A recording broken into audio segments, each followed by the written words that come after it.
October 3rd was my birthday, and I was on my birthday vacation in the Sinai Peninsula in Egypt.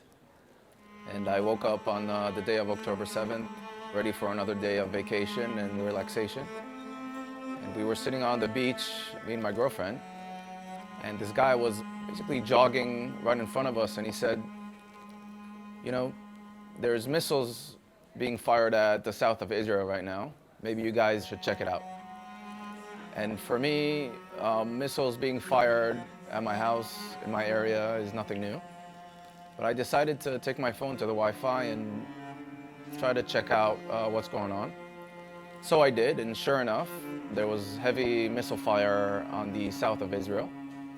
I then looked into the unconventional news, into my Telegram, and I started to see videos of pickup trucks with terrorists going down the city of Sderot and shooting everywhere. It took me a couple of minutes to understand that this is real and not fake as the videos started to pour in. And then when I realized that this is not a regular event, that this is something special, I told my girlfriend to pack everything and that we are leaving Sinai and going back to Israel right now. So we cut our vacation short. I think it took us maybe an hour and a half, and we were already at the border. My fear at that moment was that there will be like a united front, like everybody against us. And in that case, Egyptian border police can take advantage. And sure enough, 2 days later, Egyptian border police killed 3 Israelis in Egypt. We got to the border. We managed to get there fast enough before the big wave of Israelis that were rushing back into Israel.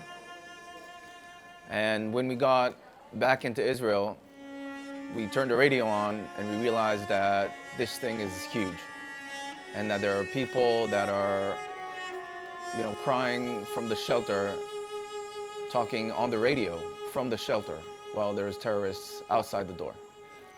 And by 7 p.m. that day, I was with my gear on base, ready to go to war. On that day, on October 7th, my family was in real danger. We now understand that these terrorists were on their way north. If they didn't encounter the Nova party, they would probably get all the way to Ashdod and Ashkelon. That's where my parents are, that's where my family is. I feel very honored and very privileged to be able to fight for my country like my father did, and like my grandfather did, and like my son will.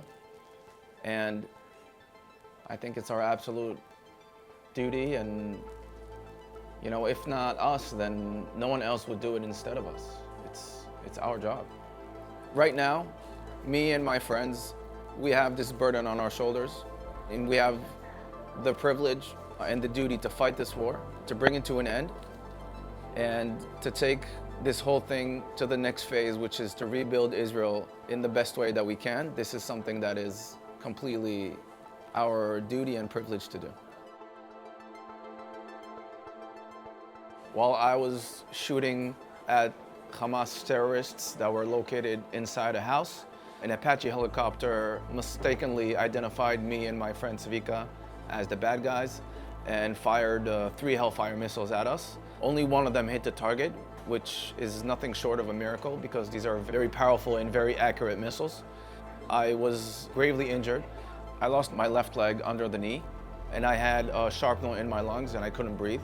I had my jaw fractured in a couple of places. I lost most of my hearing in my left ear. I broke a couple of my bones on my left arm. I have shrapnel all over my left side and my chest. And at one point on the helicopter, they were like, all right, we're giving up on this guy and we're focusing our efforts on my friend Savika. And when the helicopter landed in Suta in Ashdod, I started to show vital signs again. And they rushed me into the hospital and they started to operate on me. At one point, when I got to the hospital, they had no time to bring me into CT, so they had to open up my belly old school and check for internal bleeding. About 4 days after I woke up, one of the doctors that treated me on the helicopter came and sat next to my bed and started crying. And he said, listen, you died in my arms. Like, we thought you were dead. And he was actually baffled to see me alive. He couldn't believe it. After I woke up, I told everyone I was ready to go back and that I'm going back. And they were like, oh, that's cute. You know, he's on a little bit of medication. He must be dreaming on. But sure enough, a week after I finished rehabilitation, I joined my team in the north to go back into reserves, which was something that I knew that I was going to do the entire time. I wasn't the first guy through the door, but I was sitting in the bunker and I was in charge of communications between the company and the brigade.